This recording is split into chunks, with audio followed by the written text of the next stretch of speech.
Des centaines de passagers ont finalement pu quitter le Diamond Princess après une quarantaine de 14 jours.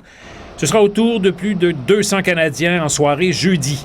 Un avion les attend pour revenir au pays, mais attention, ils devront afficher un test négatif, dit le ministre Champagne. Que seuls les Canadiens et les Canadiennes asymptomatiques qui passent par notre processus de contrôle seront autorisés à monter à bord. Selon le gouvernement canadien, il y a 256 Canadiens à bord du navire. 47 d'entre eux, dont au moins 4 Québécois, ont été testés positifs et devront donc être traités au Japon. La meilleure façon de traiter ces gens-là, c'est évidemment de les traiter localement avec le système de santé, de les accompagner dans ce traitement-là. Julien Bergeron, à gauche, a été testé positif il y a 2 jours, mais pas Manon Trudel, qui refuse de le laisser seul.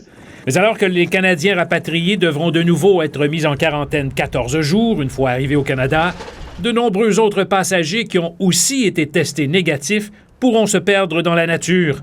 Or, des informations circulent à l'effet que 14 passagers évacués il y a quelques jours ont développé des symptômes après avoir quitté le navire.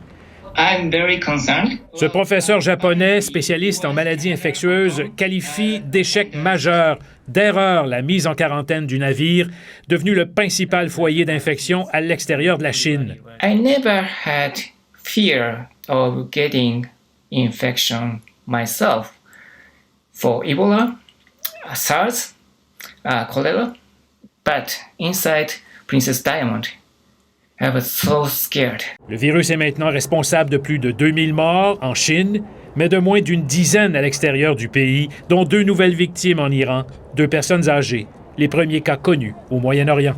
Sylvain Drapeau, TVA Nouvelles.